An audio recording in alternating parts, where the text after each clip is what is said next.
Okay, this is problem 9-63. It's on page 377.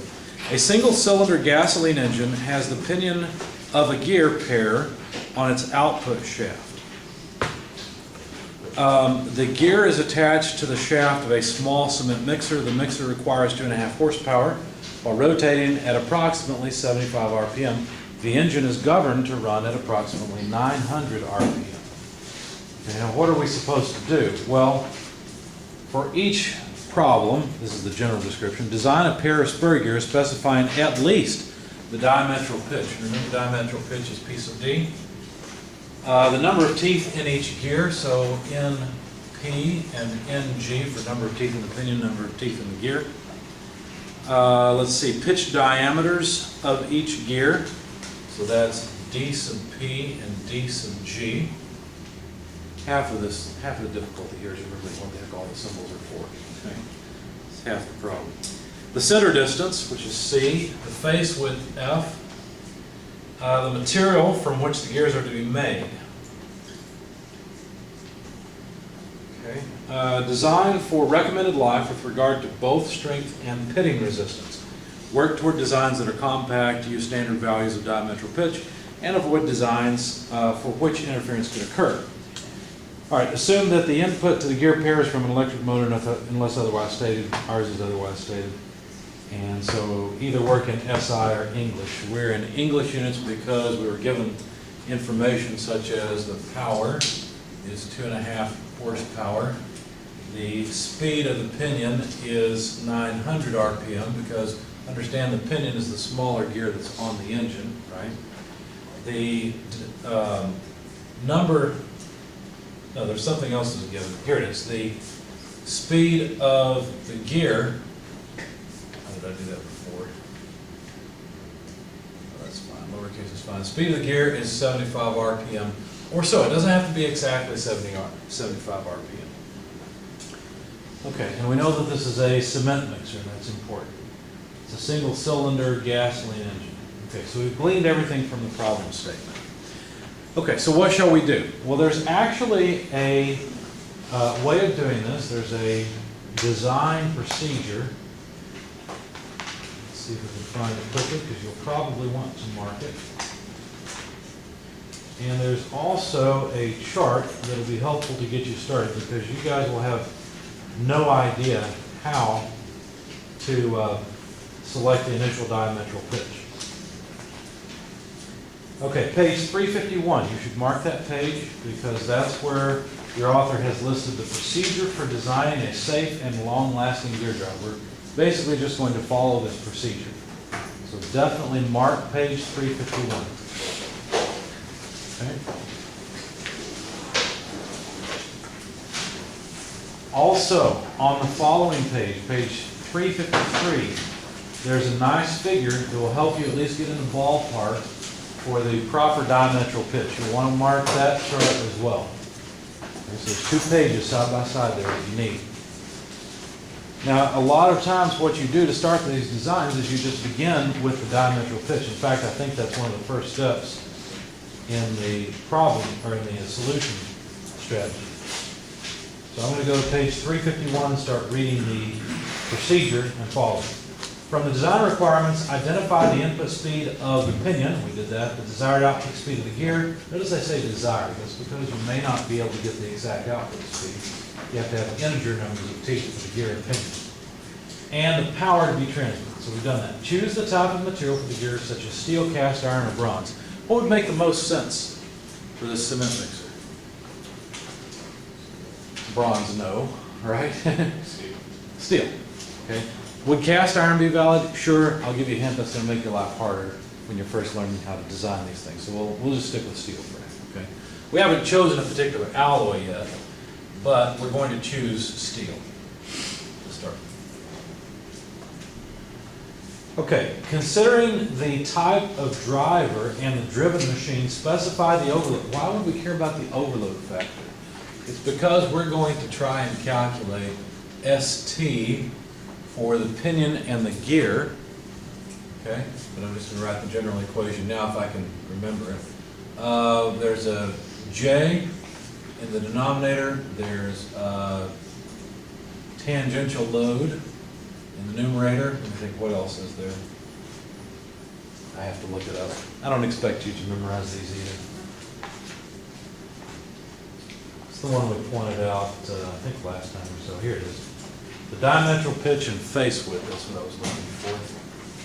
Diametral pitch, face width, and then a bunch of factors. There's an overload factor, there's a size factor, an alignment factor, a rim factor, and a velocity factor. So basically we just want all the stuff to plug in there. So let's go and get the overload factor to start.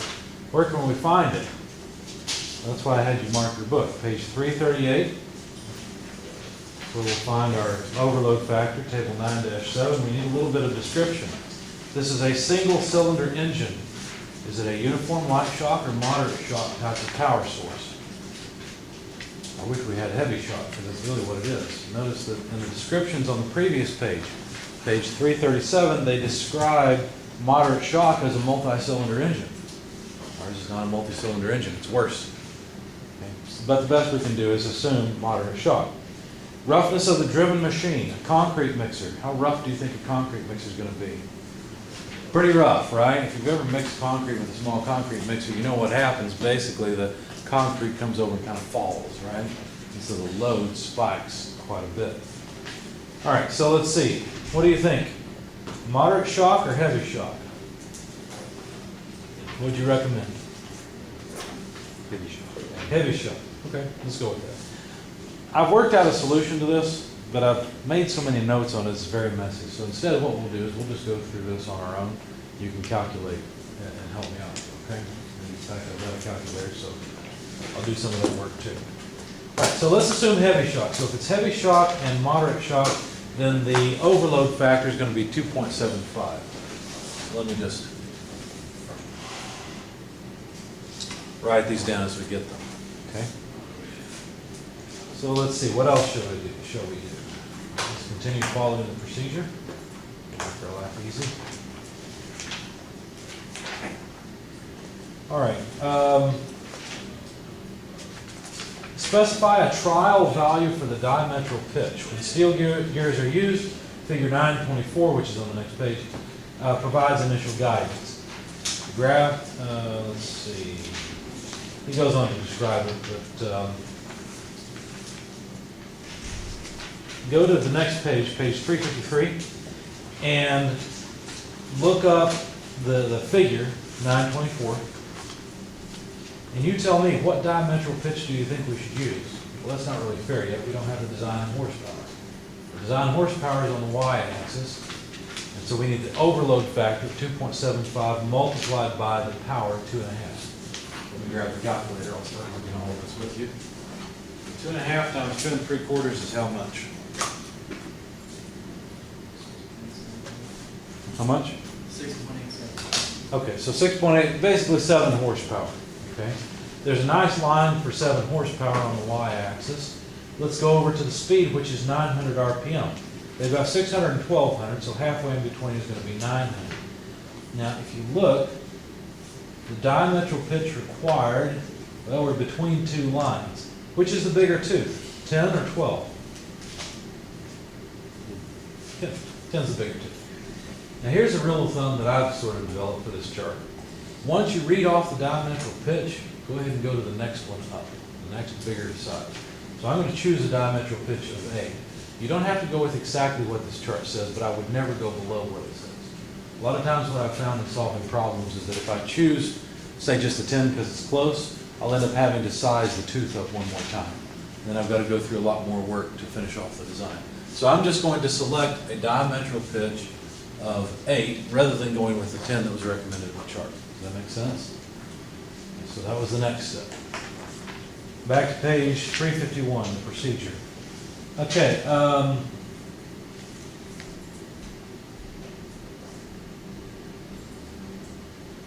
Basically, the author alludes to this. He says, subsequent iterations may require considering a different value, either higher or lower. It's usually higher. Step 5, specify the face width within the following recommended range for general machine drive gears. So this is equation 930. It's the only place that it appears outside of the context of an example. So you may want to make a note of where this equation is at, but of course you're probably going to follow the design procedure anyway. So the face width needs to be somewhere between 8 over the diametral pitch and 16 over the diametral pitch. So the face width should be between 8 over the diametral pitch or 16 over the diametral pitch. Since the diametral pitch is 8, looks like I got lucky, I didn't plan that. The face width shall be between 1 and 2 inches. Okay? That's how this comes out. So what do you think we should do? Well, in most of your classes, what your knee-jerk reaction is, I'm going to go with 1.5 inches, right? You don't have to. All the face, you need to become familiar with what the different parameters do. The main parameter that affects the strength of the gear teeth is the size of the gear teeth. Okay, we've already selected that, we've already oversized it. The face width is sort of like a tuning parameter. You can play with the face width in order to get the gear to take as much as you need. Now you can't get a whole lot more capacity out of the gear with the face width. You don't want, and you definitely don't want a face width of gear that's like, 8 inches wide. That doesn't make sense. Okay, we don't do that. If you do something like that, you need a bigger gear teeth. So what I'm going to do, I'm just going to go with 1. Since I've already oversized the tooth of the gear itself, I'm just going to go with a face width of 1 inch. If it turns out the stress is too high, but I'm close, then I'll just increase the face width a little bit. Okay, so I've basically selected that this is 1 inch. Okay. The upper limit given tends to minimize alignment problems and ensure reasonably uniform loading across the face. So that's one of the reasons gears are not extremely wide, is because you want the teeth to be loaded across the entire face equally. Okay, let's see. Specify or compute the following values, step 6. Number of teeth in the pinion and the gear to achieve the desired output speed of the gear. So let's work with the number of teeth first. Notice that the gear ratio doesn't really specify how many teeth. You could assume that there's 1 tooth on the pinion, but that doesn't make any sense, right? How are we going to select the number of teeth on the pinion and gear? Well, here's where we want to avoid undercutting. Do you guys remember that? Remember undercutting? We'd like to avoid that. So we need to find the minimum number of teeth, and I had you guys mark that, and unfortunately I did not mark it in my book at the time. But I think it was back in the geometry chapter, chapter 8, wasn't it? In fact, here it is, page 287. Back in chapter 8, number of pinion teeth to ensure no interference.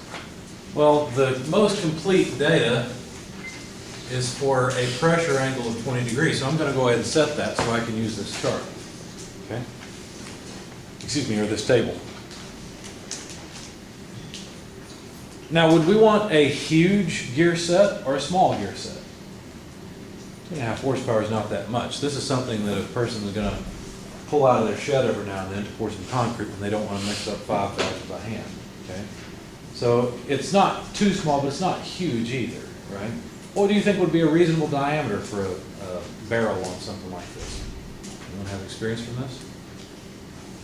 2.5 feet, something like that would be reasonable, right? We're not talking about a cement mixer that's mounted on the back of the truck, right? Okay. Maximum ratio is listed over on the right-hand side. Let's go ahead and calculate our ratio. So take 900 over 75. Looks like it helps to not multiply those two. It helps to divide. So that's 12. So the velocity ratio is 12. That's what we're shooting for. Okay, so the maximum ratio here is 77. So if we put 17 teeth on the pinion,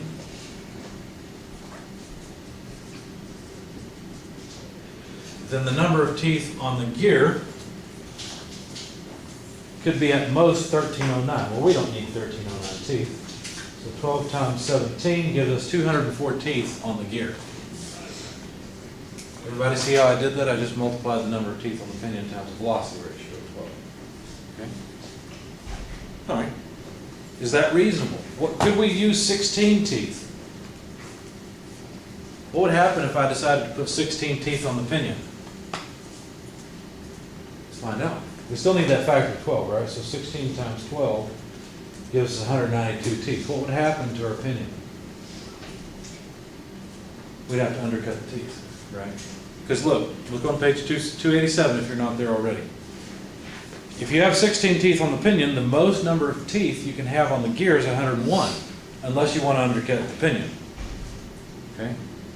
We don't want to undercut the pinion, so I'm going to go with 17 teeth on it. All right, now let's figure out the diameters of the pinion and the gear. How do you calculate the diameter of the pinion and the gear? Well, what you do is you take the number of teeth and divide by the diametral pitch. The easy way to remember that while you're learning it is to remember that the diametral pitch has units of inverse inches. We've selected 8 inverse inches, or 8 1/over inches, if you like those units better. Okay? Same thing. That's what we've selected. And so if we want to calculate the diameter of these things, we need to take the number of teeth divided by the diametral pitch. So for the pinion, I'll take the number of teeth on the pinion. I guess I could have moved it over here. I already have a place for that.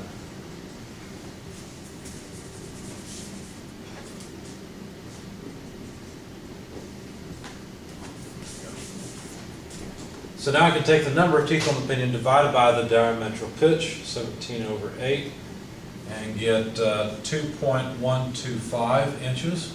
2-inch diameter gear, is that reasonable? Sure, that's not bad. How about the diameter of the gear? Well, number of teeth on the gear over the diametral pitch, 204/8,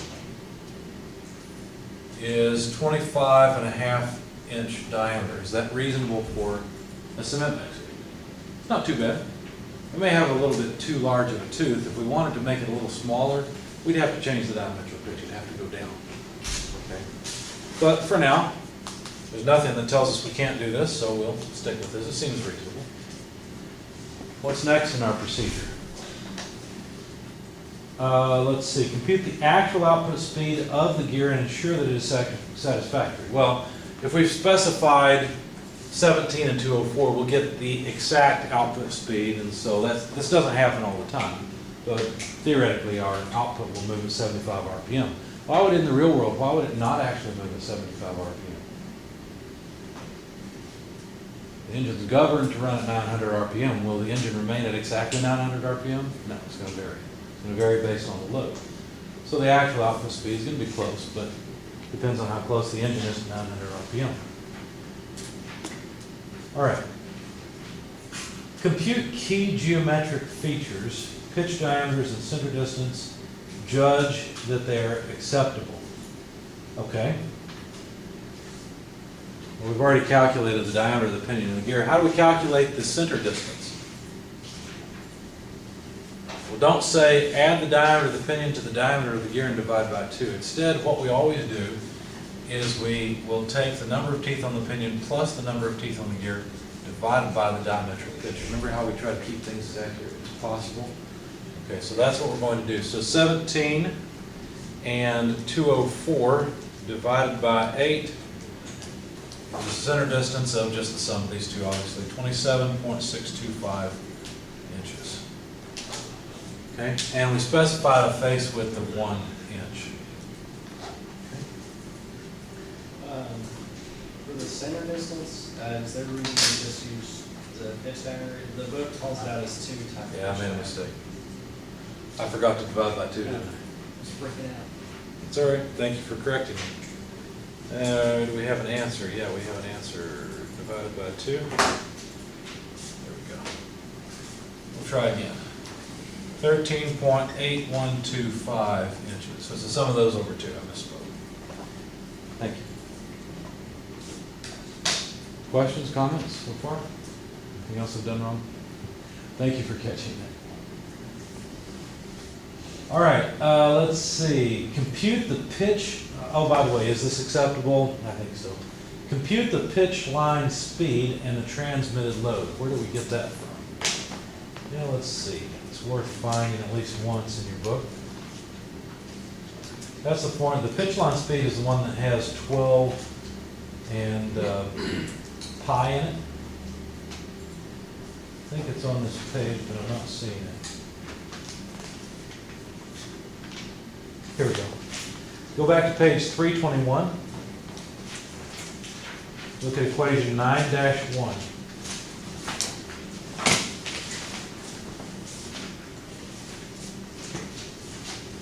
Why would we care about the pitch line speed? What difference would that make? Well, eventually we're going to need it for the velocity factor, so that's why we're calculating it now.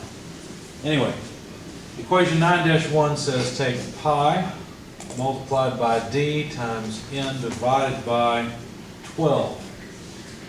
Okay, why do they have us do this? Well, it's so that we can plug in the diameter in inches, we can plug in the speed in RPM and get out the linear speed in feet per minute. Okay, so the pi and the 12 are just conversion factors, essentially. So what diameter should I plug in here? Any ideas? I know this is a long, boring problem, so I'm trying to get you guys to talk as much as possible so you'll stay awake. What diameter should we plug in? Pinion? Gear? Does it matter? It doesn't actually matter. As long as you plug in the same speed for the same diameter, it'll come out exactly the same. Why?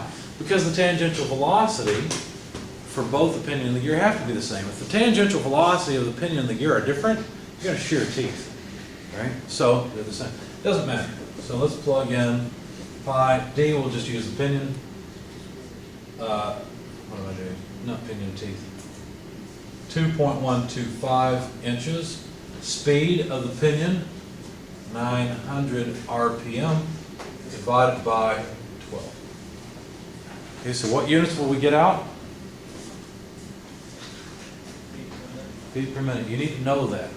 On page 321, I highly recommend that you highlight the units and so you know what actually goes in and what comes out of that equation. Okay, you need to know that without fail. All right. So not my calculator, so I have to find pi on it. It's got to be here somewhere. There it is. Okay, so pi times 2.125 times 900 divided by 12 gives us a tangential velocity. I'm going to copy it down over here because we'll need the space in a minute. So the tangential velocity, too much thermo. I can't write a V. There. Tangential velocity is about 500.7 or so feet per minute. Okay? All I did was I plugged it into the equation. The next thing we're supposed to find is the tangential load, W sub t. And the tangential load you can calculate easily if you have the tangential velocity. Tangential load W sub t is simply the power divided by the tangential velocity. Now what power? We've got a design power and we've got the actual transmitted horsepower. What was the design horsepower? About 7 or so? And the horsepower was 2.5. Which one should we use? If you use the design horsepower here, you're overestimating this load twice. Because we're going to overestimate it here already. So you don't do it there, okay? This should just be the 2.5 horsepower. Okay, so 2.5 horsepower divided by VT, which is 500.7 feet per minute. Do you see a problem with this? The units don't work, do they? In fact, you'll notice that equation 9-9, page 323, includes a conversion factor. That way we get the load out in pounds. What's the conversion factor? What am I missing from this equation?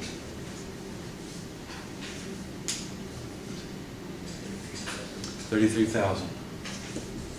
That 33,000 is not magic. It's just a conversion factor that moves the horsepower per foot per minute into pound force. That's all it does.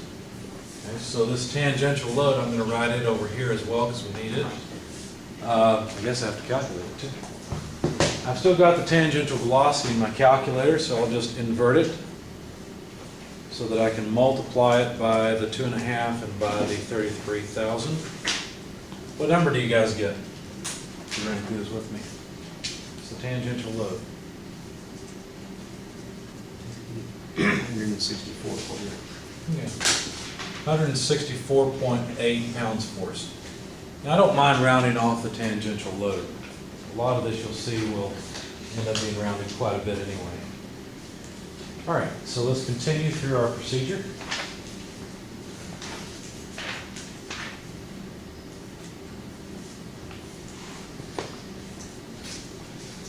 Okay, determine the geometry factors for bending stress, JP and JG, and the geometry factor for contact stress. I should have enough time. Yeah, I should have enough time to do all of this, so let's go through it. Let's just do all of it. So we haven't learned about contact stress and how to design against it yet. We'll be able to do that too. In fact, we're doing the long, hard part right now. That part will go quicker once we're done with this. But let's go get the geometry factors. Where do we get geometry factors? Well, that's another page that you ought to mark in your book. And that should be in chapter 9, as I recall. The geometry factors for spur gears. And there's going to be several different tables and figures for geometry factors. You want to mark them all. So here we go. Here's the first one, page 336. These are the geometry factors for spur gears. So please do turn to page 336. Which one should we use, figure A or figure B? What difference does it make? Well, look at the footnote at the bottom of the figure title. One's for 20 degree spur gear, the other's for 25. We chose 20 degree. Why? Because somewhere else that's the only place we had data for was 20 degrees. So we're stuck with figure A now. Okay. Now, this chart can be a little bit confusing. We're going to get a geometry factor for the pinion and a geometry factor for the gear. We're going for this now, right? We've got this tangential load. By the way, is this the tangential load for the pinion or for the gear? Yes, it's both, right? Newton's law says there's going to be equal and opposite forces, so the force on the teeth of the pinion is going to equal the force of the teeth on the gear, okay? That's kind of the beauty of gearing, is that then you get to multiply torque because you got a longer moment arm, okay? But anyway, we've got the tangential load, we've got the overload factor. Now let's get this geometry factor. Now, like I said, this can be a little bit confusing. Number of teeth for which the geometry factor is desired. That's what's on the x-axis. Let's say that I want the geometry factor for the pinion. Where am I at on the x-axis? 17, right? So let's go over to 17 on the x-axis. And then the family of curves is for the number of teeth in the mating gear. How many teeth do we have in the mate of the pinion? The mate of the pinion is the gear, right? It's 204. So we need 204. There's not a line for 204. Not only that, it looks like that they all connect together and then finally go into that line at the end, okay? We happen to be at a point where we can just read off the geometry factor because it degenerates. It doesn't actually matter how many teeth are in the mating gear. Anyway, what's your best estimate for the geometry factor? Looks like the divisions on the y-axis are divisions of 0.02. No, they're not. They're 0.01. 29? 0.29? 0.295 if you want. 0.295 if you want to be technical. What would be safe? Bigger or smaller number? Bigger number? Smaller. It's in the denominator, right? So the smaller the number here, the bigger the stress here. Okay. So I'm going to use 0.29. Now here we have to be careful. This is the geometry factor, as I said, for the pinion, 0.29. While we're here, let's get the geometry factor for the gear as well. Okay. So for the gear, now how many teeth are we interested in on the x-axis? 204. Right. So let's go to 204 on the x-axis. There's a line of 125 and 275. We'll have to perform our best linear or visual interpolation. In other words, we're going to guess. Okay? Estimate. Right, so 204, I'm going to go just to the left of that line a bit. Let's see. What do you guys think? I've got an opinion. What do you think? 4.4, I had chosen 0.43. just because, again, I wanted to make it smaller. Okay, so the number I chose is 0.43. Does everybody see how I'm getting these numbers? You need to know this. Who needs me to come and show you? I'd be glad to. Okay. All right. That's the geometry factor J. They told us to also get the geometry factor I. Where do we get that from? Well, that's a few pages over. Go to page 345. You'll want to mark this one as well. This is a geometry factor for compressive stresses. It turns out that for compressive stresses, we're going to have an equation a lot like this, and we're going to reuse a bunch of this stuff, but we can't reuse J. We're going to have to use I instead. Okay? We'll get to that later, but right now, let's just go and get the number. All right, now, do you notice, before we get into that, most of these things are going to be, in fact, I think all these, if I remember right, are going to be the exact same for the pinion and the gear, except for that. So which gear, between the pinion and the gear set, has the highest stress, the pinion or the gear? And why?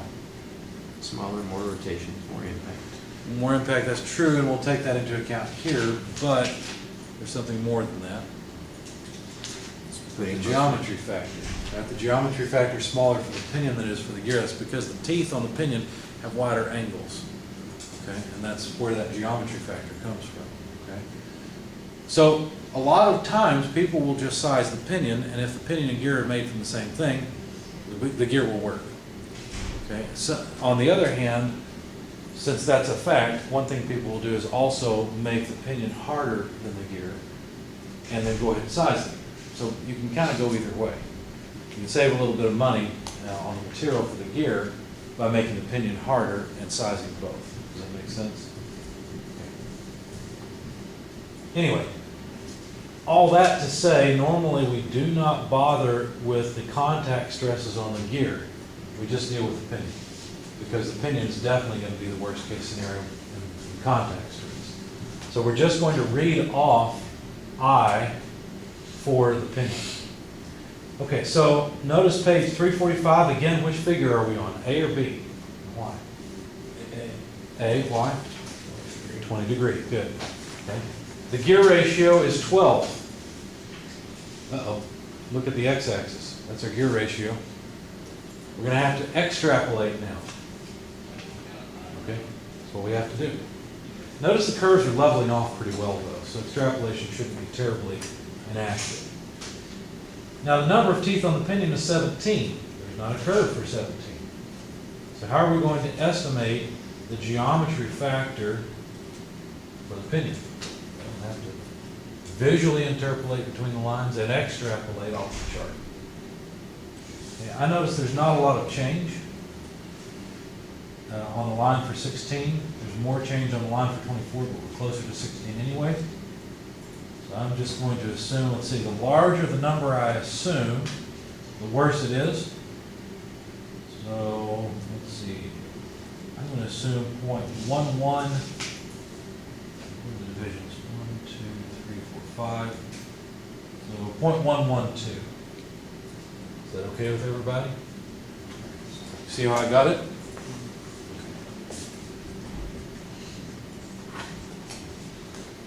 We don't know how to use that yet. We don't have the equation on the board for it yet, but that's what I'm going to use. All right, let's see. Specify, I'm back in the procedure. Specify the quality number for the gears, or for the teeth of the gears, using table 9-3 as a guide. All right.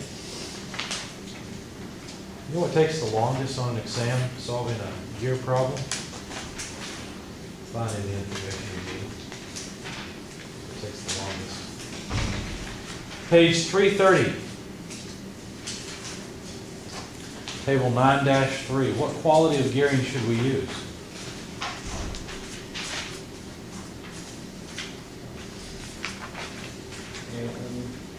A11, that's right. That's the quality number. Why? Because it's pretty obvious. This is a cement mixer drum drive. How convenient. Okay. Is that a high quality gear or a low quality gear? That's a low quality gear. Why would we use a low quality gear for a cement mixer? Gonna to get beat up anyway, right? So may as well not bother with making it terribly precise. So that's another thing we need to know. We're choosing an A11 quality gear. Fortunately, in this case, it was trivial to do. Let's see, determine the values for all the factors in the equation for bending stress and contact stress. Well, so far, I'm just showing you how to use the bending stress equation. We'll work with it first, okay, then we'll select the material, then we'll go through the contact stress after the break, okay? So we're almost done with this part of the problem. All right, so we need a size factor, alignment factor, rim factor, and velocity factor. Let's take care of two of these very quickly. Let's take care of the size factor and the rim factor because those two are quick and easy. How does the rim factor work? Go to page 339, please. Basically, the rim factor says if the rim is fairly thin that the teeth are mounted on and it flexes, well, we've got a small problem. It's going to change the alignment. But what I'm going to do is just say, forget the rim. I'll just make a solid gear. So I'll specify that all of these are solid gears. Is that an appropriate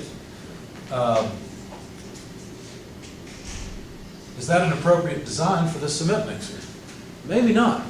It may not be. Think about it. We've got a gear that's 25 inches in diameter, okay? And we're saying we're going to make it a solid gear. It's going to add a lot of weight. It's going to add a lot of material. It may be wise to make a rim on that gear, okay? I'm not going to do it at this point because I don't want the rim factor to be anything other than 1. But if I did want to make a rim, what could I do and still have KB, the rim factor, equal 1? Well, look at the figure there. What does it say? For MB greater than 1.2, KB equals 1. What is MB? That's the ratio of the thickness of the rim to the thickness of the tooth. So as long as the rim is 120% as thick as the height of the tooth, you can neglect the rim, okay? So maybe we don't do solid gears. Maybe we add a rim. How big would the rim have to be? Well, this is why I said solid. I didn't want to go back to the geometry factor and find the height of the tooth. But you get the idea, right? With a diametric pitch of 8, you could go do that and take care of it. It wouldn't be too difficult. Okay. So if the tooth was an inch high, we'd want the rim to be 1.2 inches. Okay, simple stuff. So let's just set KB equal to 1. And I guess I'll keep this. Solid gears. So you get the idea of how we avoid that. How about the size factor? Well, fortunately, the size factor is on the same page. Well, the facing page, really. Table 9-8. As long as the diametral pitch is greater than 8, what does that mean? That means as long as the teeth are not too large, kind of inverse, right? You usually think of higher numbers being larger, but diametral pitch is the other way around. As long as the diametral pitch is not too large, then we would not include there's any significant imperfections in the teeth, the material of the teeth. Okay? So our size factor is going to go to 1 because we chose a diametral pitch of 8. Okay, we only have 2 more factors to deal with, the alignment factor and the velocity factor. Let's go for the velocity factor next. Get close by. It's 1 page over, page 341. Now, on page 341, there is a English and metric figure so that you can read off the velocity factor easily. We're working in English units, so we're in figure A. However, there are also equations in table 9-9 that give you the same information that are in the figure. So if you're putting this into a spreadsheet, it's handy to put the equations into a spreadsheet so that you don't have to go and look at the figure. Okay? But we'll just read it off the chart and realize that you can use the equations. Now you have to be careful. Look at table 9-9. You'll notice that there's basically 2 separate columns, one for US units and one for metric. You want to make sure you're using the right equations because it does depend on the units that you use. But anyway, so for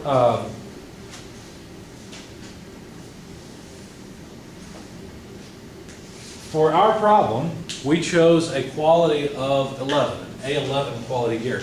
Notice there is actually a 12 quality gear, which is even worse than the 11. Okay? And one thing that's handy, notice that curve only goes out so far. Well, what's that curve doing? Well, it's the x-axis is pitch line speed on figure 928, and the y-axis is the dynamic factor. So it's the y-axis we want to read off to get kV. Okay. So notice that that curve, AV equals 11, only goes out so far. Now that end point on the curve represents the highest pitch line speed recommended for that quality of gearing. That's why it doesn't go any farther. You can read that off from the table. It's kind of nice, the data's there. So the highest pitch line speed is how much? For A11 gearing. About 4,000 feet per minute, 39, 37. Our tangential velocity, our pitch line speed is about 500, so we're well within the range. Okay, so if we go to 500 feet per minute in the figure, what would we read off as the dynamic factor? 1.3. We got lucky again. We're getting really nice numbers. They're easy to read off. Does everybody see how we get 1.3 as the dynamic factor? Anybody need me to show it to you? Okay. So the dynamic factor is 1.3, and that's based on the tangential velocity and the quality. Those two things work together to give us that 1.3. Okay. Finally, the alignment factor, which is the most detailed of these and is actually still an approximation. Go back one page. Go to 338 and look at 917. This is where we'll need a little bit of room. Okay, so the alignment factor, Km, is equal to 1 plus the pinion proportion factor and the mesh alignment factor. So 1 plus CPF plus CMA. CMA is not country music awards, by the way, in this context. Okay, it's a different thing. Where do we get that from? Well, we get both of those from the figures below. Now, the figures also have equations associated with them so that you can program this into Excel, or you can get a more accurate number, if you wish, from your calculator. In the interest of time, I'm simply going to read off the figures instead. Okay? The equations are right next there. All right, let's go for figure 916 first, the pinion proportion factor. The face width is the x-axis. We have a face width of 1 inch. So now all we have to do is decide which of the curves we're on. Okay? So the curves are just the face width to diameter of pinion ratio. Does everybody see that? So the face width over the diameter of the pinion, in our case, is 1 inch over 2.125. So let's see, on 1 over 2.125 is 0.47 or so. Okay. There's a line for a half. I'm just going to use it. Okay. So what is the pinion proportion factor? What do you think? 1, a half, somewhere in that range. Does everybody see that? It's way on the left-hand lower corner of that figure. Okay.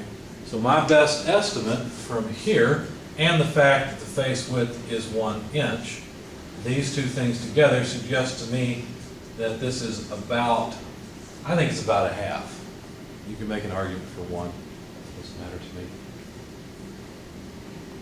The mesh alignment factor. Well, that's the figure below. That's figure 917. Well, here we have to make a decision. There are 4 different types of enclosures. There's 4 different ways we can mount them. Remember when you built your go-karts and you mounted the bearings on the back of your go-kart? What kind of bearings did you use?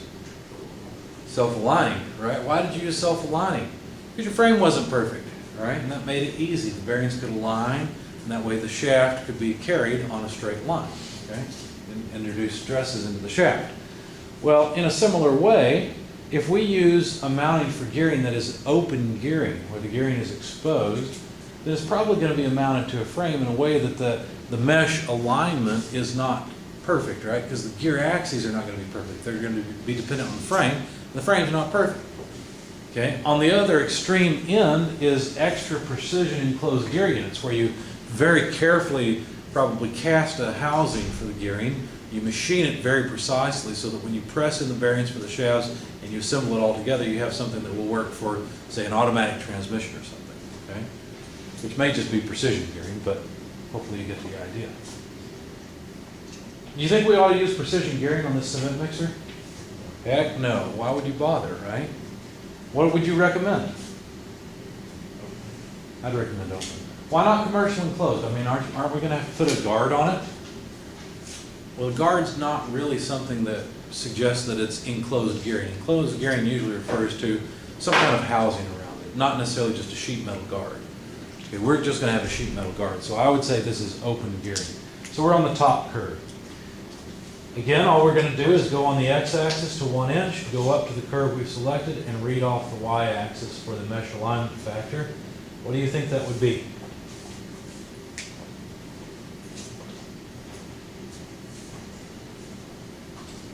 What's your best guesstimate? 0.06. I don't think it'd be 0.06. Or wait, no, sorry. I'd say 0.27. I would agree with that.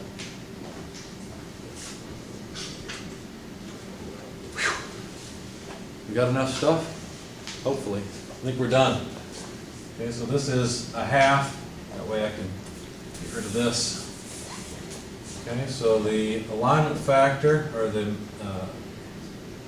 alignment factor comes out to 1.77. Okay?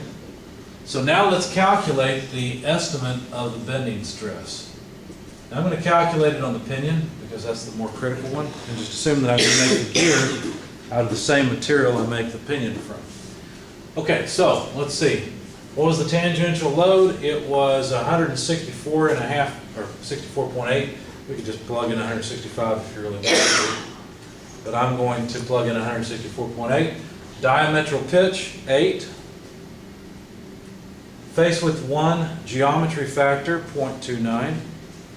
Overload factor, 2.75. Let's see, what else? Size factor is 1. Rim factor is 1. The alignment factor is 1.77. And then finally, the velocity factor is 1.3. What are the units of this resulting thing that we've got here? By the way, what's the number? It's 28,767 or so. What are the units? Yes? How'd you get 0.5 for CPF? CPF 0.5. What I did is I went to the figure. I assumed open gearing.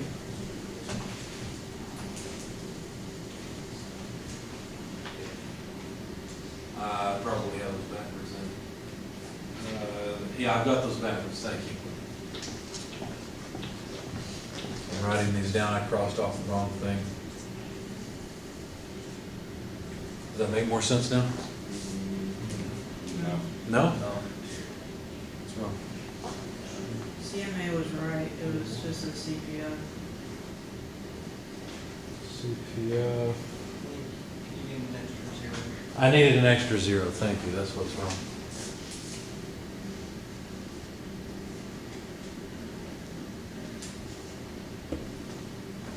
I'm still a little bit confused. Yeah, 0. Wait a second, how did I get 2? CMA is 0.27. CPF is 0.05. There we go. There we go. Okay. All right, so that means my number here is wrong. Let's try again. So this would be 0.3 and then what, 2? Okay, so the answer I've got, I'm going to divide out the 1.77 and multiply in the 1.32. Thank you for that. All right, so 21,454 or so, but what are the units? PSI. PSI, that's right. How do you know they're PSI? Well, all of these, no, not because of stress, it's because of what we plugged in. All of these are dimensionless. This is dimensionless. This has units of pounds, this is per inch, and this ends up with inches in the denominator. So it's pounds per square inch. So it's PSI. All right, are there any materials that can take that much stress? Yes, there are, plenty of them. In fact, I'm not even going to bother selecting a material because there's so many that can take this stress. Any questions so far? We can pretty much choose any steel we want. Well, guess what? That's not what causes failure. You know what causes failure? The contact stress on the surface of the tooth. Now we have to go and figure out what the contact stress looks like. Okay? All right.